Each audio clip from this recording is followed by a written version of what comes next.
जम्मू कश्मीर की राजनीति में कुछ बड़े बदलाव पिछले 2-3 दिनों में देखने को मिले। सबसे बड़ा बदलाव देखने को ये मिला कि नेशनल कॉन्फ्रेंस के प्रधान उमर अब्दुल्ला ने पहले एक बयान में कहा कि तीसरे नंबर पर आने वाली पार्टी को चुनाव लड़ने के बारे में सोचना चाहिए और उनको ये सोचना चाहिए कि क्या वो लोकसभा के चुनाव में सिग्निफिकेंट और इम्पॉर्टेंट हैं। और उसके बाद फ़ौरन उमर अब्दुल्ला ने डॉक्टर फ़ारूक अब्दुल्ला और महबूबा मुफ्ती की इंडिया अलायंस के एक स्टेज पर मीटिंग होती है और वहाँ पर डॉक्टर फ़ारूक अब्दुल्ला महबूबा मुफ्ती की प्रशंसा करते हैं। महबूबा मुफ्ती डॉक्टर फ़ारूक अब्दुल्ला की प्रशंसा करती हैं। उस प्रशंसा के बीच में ये लगता है कि शायद माहौल इतना साजगार हो चुका है कि अब साझा कैंडिडेट होंगी महबूबा मुफ्ती इंडिया अलायंस की। लेकिन अगले दिन सुबह ही उमर अब्दुल्ला मियां अल्ताफ को, जो नेशनल कॉन्फ्रेंस के कद्दावर लीडर हैं और पीर माने जाते हैं राजौरी पुंछ और कश्मीर के बहुत सारे इलाकों में, उन्हें अपना प्रत्याशी बनाकर अनंतनाग राजौरी पुंछ के नई लोकसभा सीट से मैदान में उतारते हैं। आखिरकार ये क्या कुछ रातों रात बदल गया और आज गुलाम नबी आज़ाद DPAP के प्रत्याशी बनकर मैदान में उतरे हैं। मेरे साथ इन तमाम बातों पर बात करने के लिए PDP के वरिष्ठ नेता और पूर्व MLC फिरदौस टाकिर। फिरदौस, बहुत बहुत शुक्रिया वक्त देने के लिए। सबसे पहले तो ये कि बात की जाए अनंतनाग राजौरी पुंछ लोकसभा क्षेत्र की, इस क्षेत्र में मियां अल्ताफ का नामांकन तो हो चुका है कि वो आ चुके हैं, लेकिन आज उमर अब्दुल्ला ने बड़ा एक इंपॉर्टेंट बयान दिया। इसमें उमर अब्दुल्ला ये कहते हैं कि PDP अनंतनाग राजौरी पुंछ तो क्या कश्मीर घाटी में किसी भी कॉन्स्टिट्यूंसी में अपना प्रत्याशी नहीं उतारेगी। देखिए, उमर साहब सेल्फ एज्यूम कर रहे हैं role spokesperson of India alliance, और इससे पहले वो PAGD को भी काफ़ी बार PAGD के बिहाफ पे उन्होंने बयान दिया। बाद में कहा कि मैं तो I am not part and parcel of PAGD। तो तू मैं की सियासत ना हो। मैं उमर साहब को सजेस्ट करूँगा कि PDP का फ़ैसला PDP की जमात खुद करे और इंडिया अलायंस का फ़ैसला भी इंडिया अलायंस के कॉन्स्टिट्यूएंट खुद करे। वो कभी प्रेस में जाकर ये बयान देते हैं कि नेशनल कॉन्फ्रेंस के कैंडिडेट्स जो हैं they R India alliance candidate, कभी ये बयान देते हैं कि PDP जो है अब इस इलेक्शन में हिस्सा नहीं लेगी। तो ये जो खुद में ही वो अज्यूम कर रहे हैं रोल अपने में, he has a larger role to play. He is a leader of his organisation और we are in a election mode now. तो मैं उनको यही सजेस्ट करूंगा कि वो अपनी पार्टी और अपनी जमात की तरफ ध्यान दें। जब वो इवन कैंडिडेट का अनाउंसमेंट करते हैं, वो नेशनल कॉन्फ्रेंस के कैंडिडेट का अनाउंस करते हैं, PAGD या इंडिया अलायंस के कैंडिडेट्स को अनाउंस नहीं करते हैं। Same thing happened in the DDC election as well. DDC election में फारूक साहब को PAGD की तरफ से ये मैंडेट दिया गया कि वो PAGD के कैंडिडेट्स को अनाउंस करें। PAGD के कैंडिडेट्स के नॉमिनेशंस फॉर्म जो है वो फारूक साहब साइन करेंगे, लेकिन उन्होंने नेशनल कॉन्फ्रेंस के लीडर्स को DDC इलेक्शन में उतारा और उनको प्रोजेक्ट किया है एज PAGD कैंडिडेट। तो मुझे लगता है कि पीपल्स डेमोक्रेटिक पार्टी का एक अपना पॉलिटिकल सेटअप है, ऑर्गेनाइजेशनल सेटअप है। हमारी जमात बैठेगी और आने वाले कुछ दिनों में जो हमारा फैसला होगा वो लोगों के सामने होगा। तो इसका मतलब समझ लें कि आप राजौरी पुंछ अनंतनाग सीट पर अपना प्रत्याशी उतारेंगे। क्या वहीद परा श्रीनगर से लड़ेंगे और क्या आप बारामूला से भी प्रत्याशी उतारने जा रहे हैं, या इंडिया अलायंस तय करेगा कि क्या होगा? क्योंकि अभी तक तो ये लग रहा है कि आप इंडिया अलायंस खेल रहे हैं और नेशनल कॉन्फ्रेंस में पिता पुत्र की जोड़ी जो है वो नेशनल कॉन्फ्रेंस खेल रही है कि पिताजी आपके साथ आते हैं, कहते हैं जी इंडिया अलायंस, और पुत्र सुबह कहते हैं कि जनाब नेशनल कॉन्फ्रेंस। देखिए, अनफॉर्चुनेट है, मैं बार बार इस चीज़ को दोहराता हूँ कि गुलाम नबी आज़ाद साहब जब कांग्रेस को छोड़कर जम्मू कश्मीर वापस आए तो मैंने उस वक्त भी कहा कि ये पूरे मुल्क के मुसलमानों के लिए एक बहुत बड़ा दचका है, सेटबैक है, और जम्मू कश्मीर की आम आवाम के लिए एक बहुत बड़ा दचका है। क्योंकि इस स्टेचर पे जाकर, इस स्टेचर नेशनल लेवल का लीडर जब नेशनल लेवल की पॉलिटिक्स छोड़ के स्टेट में आता है, अब नेशनल लेवल पे हमारी बात करने वाला कौन है? यही बात PAGD के साथ हुई। हमने हर चीज़ में कंप्रोमाइज़ किया, हर चीज़ में हमने सेक्रीफाइस किया, सिर्फ इस बात के लिए क्योंकि जम्मू कश्मीर की आवाम की एक उम्मीद जुड़ी थी कि एक लार्जर प्लेटफॉर्म बना है। फॉर द फर्स्ट टाइम हम लोग अपनी जो हमारा पॉलिटिकल डिफरेंसेस हैं, पॉलिटिकल आइडियोलॉजीज़ हैं और पॉलिटिकल बिटरनेस है, उसको दूर रखकर हम एक कॉमन प्लेटफॉर्म पर आए हैं ताकि लोगों की बात कर पाए। लेकिन जुनेद साहब, आपको भी मालूम है कि पिछले 5-6 सालों में भी PAGD अकेली महबूबा मुफ्ती के कंधे पर सवार थी।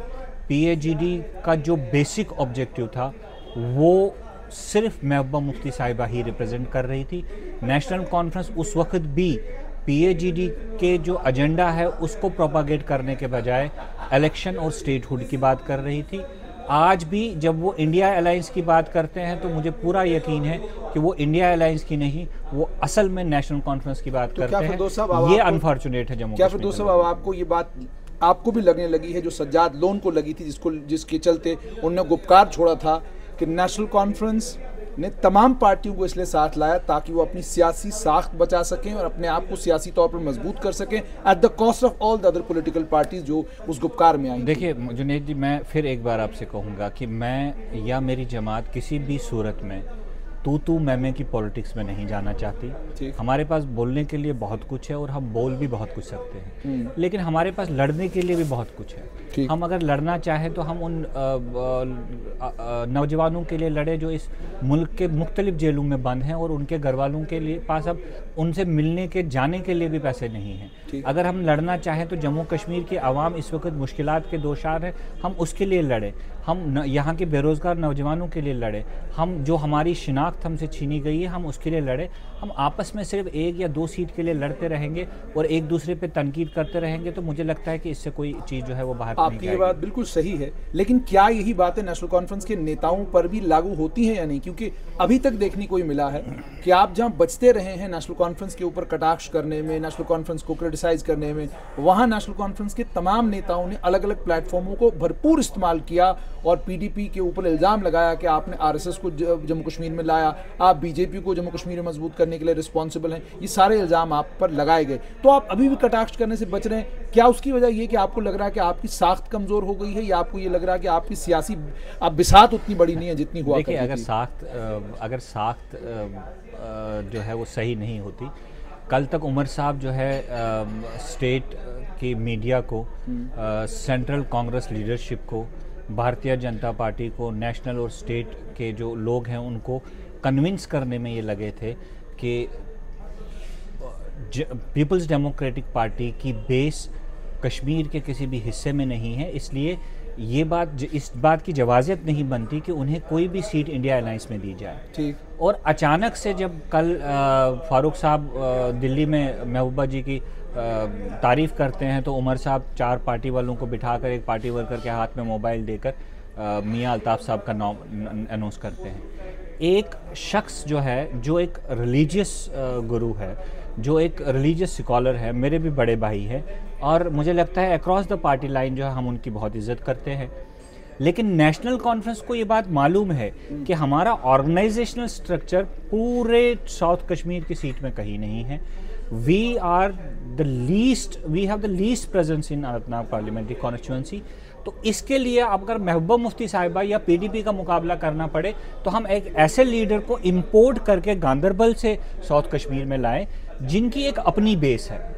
तो आज भी मैं ये मान के चलता हूँ कि मियां अल्ताफ़ साहब जब अगर इस पार्लियामेंट्री कॉन्स्टिट्यूंसी में लड़ते हैं और अगर उनके मुकाबले में PDP लड़ती है, चाहे महबूबा मुफ्ती साहिबा लड़े या कोई लड़े, तो मुकाबला नेशनल कॉन्फ्रेंस से नहीं है, मुकाबला मियां अल्ताफ़ साहब के साथ होगा in his own personal capacity as a religious head and because of his personal जो उनका ऑरा है पब्लिक। यानी आप मानते हैं? अब मसला ये है कि इसका मतलब ये है कि जो कल तक उमर साहब लोगों को कन्विंस कर रहे थे वो तो खुद साबित कर रहे हैं कि मैं गलत था। PDP का बेस इतना है कि उसको मुकाबला करने के लिए इनके पास पूरे साउथ कश्मीर में, रजौरी पुंछ में इतने लीडर होने के बावजूद भी कोई ऐसा लीडर नहीं है जो PDP का मुकाबला कर सके।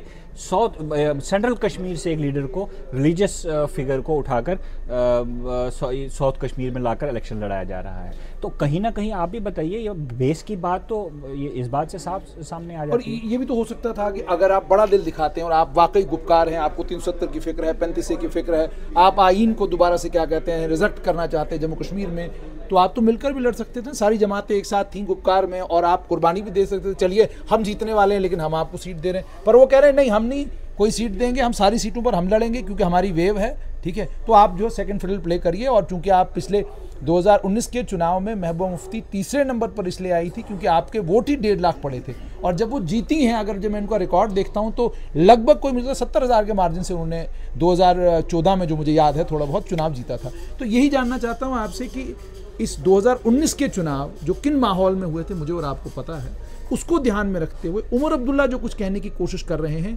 वो असल में क्या, जैसे मैंने रविंदर रैना से भी पूछा, कहीं कोई आपको तो नहीं खबर आ रही है कि बीजेपी के साथ रब्त हुआ है या बीजेपी से कोई कुर्बत होने लगी है जिसके चलते ये सब कुछ हो रहा है? देखिए, दो चीज़ें हैं। एक कि क्या जो उमर साहब बार बार इस बात को कहते हैं कि पीडीपी कहीं नहीं है, मैडम महबूबा मुफ्ती कहीं नहीं है, मैं उमर साहब को याद दिलाना चाहता हूं कि जब 98 में वो सेंट्रल में, जब वो पार्लियामेंट इलेक्शन उन्होंने कश्मीर से लड़ा, वो 20,000 वोटों से वहाँ से जीते सेंट्रल कश्मीर से। उसके बाद वो मिनिस्टर बनते हैं, 2002 में वापस आते हैं और पार्टी की कमान संभालते हैं। ये पार्टी को कन्विंस करते हैं कि मैं फ्यूचर चीफ मिनिस्टर हूँ, I am the future of the party, और मैं ही इस पार्टी को आगे लेके जा सकता हूँ। 2002 में वो इलेक्शन लड़ते हैं, 65 सीट से वो 28 सीट्स पे 2002 में लेके आते हैं। 2002 में अपोजिशन में बैठ के 2008 में दोबारा इलेक्शन लड़ा जाता है। पीडीपी और कांग्रेस के बीच में आपस में तल्खियां हो चुकी थी, लेकिन उमर साहब की क़यादत में ही दोबारा पार्टी ने इलेक्शन लड़ा, लेकिन 28 सीट से एक सीट भी एडिशन नहीं हुई because of the differences with between PDP and Congress. एक बाय डिफ़ॉल्ट वो चीफ मिनिस्टर बनते हैं, और चीफ मिनिस्टर बनने के बाद 2014 तक वो सरकार संभालते हैं, और 2014 में उनकी ही कमान में दोबारा से नेशनल कॉन्फ्रेंस इलेक्शन लड़ती है और 28 से 14 सीटें उनको मिलती है। अब मुझे बताइए, मैडम महबूबा मुफ्ती एक सीट 98 में, जब वो 99 में जब पार्टी बनाई, एक सीट उनके पास थी। 2002 में, 2008 में, 2014 में हमारा ग्राफ कम हुआ है या ज़्यादा हुआ है? और जब उमर साहब बार बार इस चीज़ को कहते हैं तो उमर साहब ये क्यों भूल जाते हैं कि 2 बार उमर साहब को हराने वाली पार्लियामेंट में या स्टेट असेंबली इलेक्शन में यही पीडीपी थी। एक न्यू कमर आके अशरफ मीर साहब उनको अपनी कॉन्स्टिट्यूंसी से डिसलॉज करके हराते हैं। आपके गांदरबल से उनको हराया जाता है। पिछली बार 2014 में बीरवा में कुछ 100 वोटों से वो जीतते हैं, तो वो यही पीपल्स डेमोक्रेटिक पार्टी थी। तो आप अंडर एस्टिमेट जब पीपल्स डेमोक्रेटिक पार्टी को करते हैं तो ये आपकी भूल है। भारतीय जनता पार्टी ने पूरा स्टेट एस्टेब्लिशमेंट लगाया इस पीपल्स डेमोक्रेटिक पार्टी को दफन करने में, लेकिन जितना इसको दफन किया गया उतनी ये उभरी, क्योंकि हमारी सियासत ईमानदारी, दयानतदारी और एक विजन पर मबनी है। लेकिन दूसरी बात जो आपने कहा कि उमर साहब या नेशनल कॉन्फ्रेंस जो है वो बार बार कटाश कर रहे हैं, तो हम उसका जवाब क्यों नहीं दे रहे? हमारा जवाब न देने का सिर्फ बेसिक पर्पज़ यही है कि हमने पीएजीडी बनाया लोगों के इंटरेस्ट के लिए बनाया। अगर हम कल इलेक्शन भी लड़ते हैं जुनैद साहब, तो उसका वाहिद मकसद यही होगा कि पार्लियामेंट में आप एक ऐसी आवाज़ को भेजें जो न सिर्फ जम्मू कश्मीर के लोगों को रिप्रेजेंट कर पाए, बल्कि गुजरात के मुसलमानों, यूपी के दलित, बिहार के दलित, पिछड़े हुए जातियों की बात अगर करने वाला इस मुल्क में आज भी कोई है, वो मैडम महबूबा मुफ्ती है। यहाँ पे आपने पिछले 5 सालों में नेशनल कॉन्फ्रेंस के पास 3 सीटें थी, आपने 3 मेंबर पार्लियामेंट भेजे, और एक क्रूशल टाइम में 2019 की बात उमर साहब बार बार करते हैं, तीसरे नंबर की जमात आई। I can bet it and I am 100% sure कि भारतीय जनता पार्टी ने उस वक्त सारा स्टेट एस्टेब्लिशमेंट यूज़ किया ताकि नेशनल कॉन्फ्रेंस जीत पाए, कांग्रेस नहीं जीते, और मैडम महबूबा मुफ्ती को अगस्त 2019 में पार्लियामेंट से बाहर रखने के लिए, नेशनल कॉन्फ्रेंस को जिताने के लिए इलेक्शन बाइकॉट को इंश्योर कराया गया इस साउथ कश्मीर की बेल्ट में। I am witness to it, I have been in the campaign process. और आज भी अगर लोगों की उम्मीद है तो वो इसी मैडम महबूबा मुफ्ती पर है, चाहे वो गुजरात के लोग हों, चाहे यूपी के लोग हों, चाहे जम्मू कश्मीर के लोग हों, यही मैडम महबूबा मुफ्ती हमारी बात कर पाएगी। आपसे एक बहुत अहम सवाल पूछने वाला हूँ। गुलाम नबी आज़ाद मेरे और आपके खित्ते से आते हैं, घर उनका भलेसा में, और अगर मैं उनके ससुराल की बात करूं तो वो कश्मीर श्रीनगर में, लेकिन चुनाव वो अनंतनाग से लड़ने जा रहे हैं, अनंतनाग, राजौरी, पुंछ से लड़ने जा रहे हैं। तो एक तो ये आपसे समझना चाहूँगा कि आप एज ए पीडीपी लीडर इसको कैसे देखते हैं, और दूसरा ये कि कितने राजनीतिक समीकरण आप वहाँ बदलते हुए देख रहे हैं, क्योंकि अगर महबूबा मुफ्ती भी मैदान में उतरती हैं तो मियां अल्ताफ़ हैं, गुलाम नबी आज़ाद हैं, और उसके बाद महबूबा मुफ्ती हैं, और उसके बाद अगर बीजेपी वाले भी अपना प्रत्याशी खड़ा करते हैं तो समीकरण ऐसे बन रहे हैं कि गेम किसी के भी पाले में जा सकती है। तो गुलाम नबी आज़ाद इस कॉन्स्टिट्यूंसी में आपके मुताबिक क्या कर रहे हैं? It is one versus all. ये सिर्फ सब कुछ किया जा रहा है कि भारतीय जनता पार्टी को लग रहा है कि हमारा स्टेक इस कॉन्स्टिट्यूंसी में बन रहा है, हमारे जो समीकरण है वो ठीक बैठ रहा है। मैडम महबूबा मुफ्ती को पार्लियामेंट न जाने दिया जाए, क्योंकि आपको समझना पड़ेगा 2026 में दोबारा से डिलिमिटेशन होना है और पार्लियामेंट कॉन्स्टिट्यूंसीज का होना है। और अगर आज आप यहाँ पे थोड़ा चूक गए तो याद रखिए, आज मुसलमानों की 80 कॉन्स्टिट्यूंसीज में पूरे मुल्क में आपका स्टेक है, जहाँ पे आप हरा सकते हैं, जिता सकते हैं, अपना एमपी बना सकते हैं।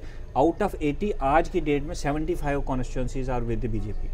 ये हमारा हाल है। अगर हम इसी तरह आगे चलते रहे तो नेक्स्ट पार्लियामेंट इलेक्शन में आपको कहीं पे भी किसी भी पॉलिटिकल पार्टी में मुसलमान जो है मुस्लिम, लेकिन सवाल ये गुलाम नबी आज़ाद क्या कर रहे हैं? मैं उसी पे आ रहा हूँ।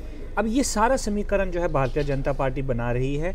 मैं तो इस बात पे भी मुत्तफिक हूँ कि आज़ाद साहब को लाने के पीछे भी सेंटर है, और इवन मियां अल्ताफ साहब को भी स्केप गोट बनाया जा रहा है सेंट्रल एजेंसीज की तरफ से, नेशनल कांग्रेस को प्रेशराइज करके कि आप इनको लेके आइए, ताकि ये जब आएंगे तो महबूबा मुफ्ती को हराने के जो है वो चांसेस भारतीय जनता पार्टी के पास ज़्यादा बनेंगे। यानी आपको साफ तौर पर मानना है सारा खेल इसलिए रचा जा रहा है कि पूर्व मुख्यमंत्री और बीजेपी के साथ सत्ता में रही महबूबा मुफ्ती लोकसभा न पहुंचे।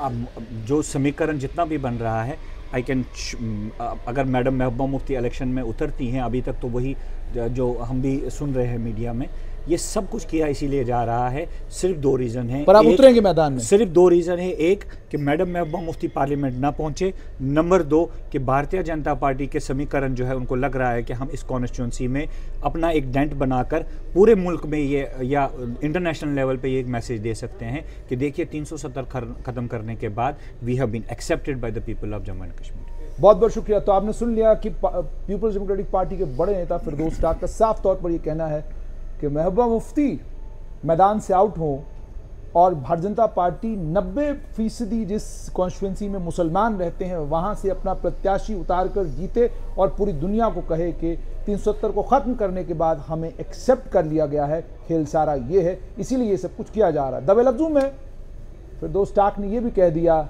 कि सब बीजेपी की तरफ से खेल रहे हैं ताकि महबूबा मुफ्ती को बाहर रखा जा सके।